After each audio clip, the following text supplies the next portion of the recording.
अजय देवगन की मूवी बोला कि दूसरे वीकेंड की शुरुआत हुई बड़ी फ्लॉप तरीके से और कहीं ना कहीं कमेंट आ चुके हैं कि ये भी मूवी फ्लॉप की कैटेगरी में जा चुकी है। मूवी के लिए कमबैक करना मुश्किल हो चुका है। एक 100 करोड़ रुपए की मूवी और कहीं ना कहीं लोगों ने इस मूवी को नकार दिया। अजय देवगन की इस साल की सबसे बड़ी और मोस्ट एंटिसिपेटेड मूवी बोला जो कि कहीं ना कहीं एक बड़ा रीमेक बनकर आया था और जो कि लोगों को काफी बड़ी उम्मीदें, वैसे तो कहने के लिए रीमेक भी बड़ा था और लोगों की उम्मीदें भी बड़ी थी। और अगर पठान के बाद में किसी मूवी का फ्यूचर अच्छा बताया जा रहा था तो एकमात्र मूवी थी बोला, लेकिन अब ऐसा नहीं हो रहा है क्योंकि बॉक्स ऑफिस पर बिछड़ने के बाद में लगातार ये मूवी कहीं ना कहीं एडवांस बुकिंग में भी बिछड़ती हुई नजर आ रही है। आज दूसरे वीकेंड की शुरुआत हो चुकी है और दूसरा वीकेंड का दूसरा दिन और आज भी मूवी कुछ कमाल नहीं कर पा रही है।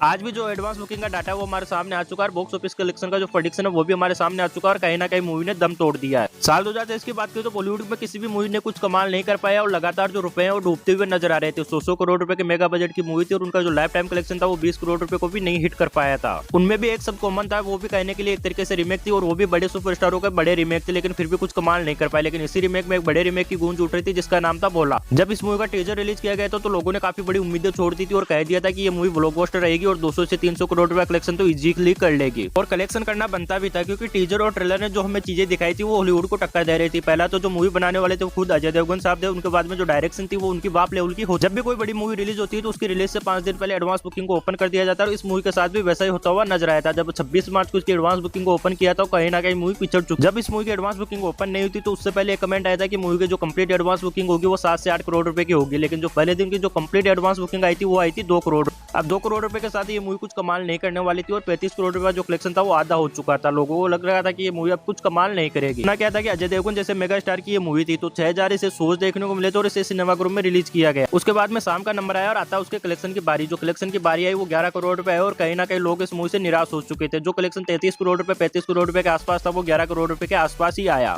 फिर होना क्या था कि उसके बाद में मूवी से पलटवार की उम्मीद थी कि मूवी पलटवार करेगी और काफी अच्छा कलेक्शन हमें देखने को मिलेगा। उसके बाद में इसका कलेक्शन बढ़ा ही नहीं और लगातार डाउन होता हुआ नजर आया। कंप्लीट इसके 9 दिन के डाटा की बात करें तो कंप्लीट जो 9 दिन का कलेक्शन हुआ वो 63 करोड़ रुपए के आसपास हुआ और अपने रिलीज के 90 दिन जो कलेक्शन आया वो 3 करोड़ रुपए का आया है। अगर आज की बात करें तो आज एक तरीके से छुट्टी आप बोल सकते हो, सैटरडे, और आज की जो एडवांस बुकिंग होगी वो काफी इंपोर्टेंट मानी जाएगी। लेकिन आज की एडवांस बुकिंग भी कुछ ही कमाल की नहीं है। जो पहले एवरेज एडवांस बुकिंग आ रही थी 40-50 लाख रुपए, वैसी आज की एडवांस बुकिंग आई। आज आना की 5 से 7 लाख रुपए ग्रोथ देखने को मिली और जो कंप्लीट एडवांस बुकिंग आई है वो 53 लाख रुपए के आसपास की आई। और इसी के साथ अगर आज की मूवी के कलेक्शन की बात करें तो वो 4 करोड़ रुपए के आसपास पहुंचेगा, वो भी मुश्किल से। तो अब देखना होगा कि मूवी पलटवार करेगी या मूवी ये भी जा चुकी है फ्लॉप की कैटेगरी में।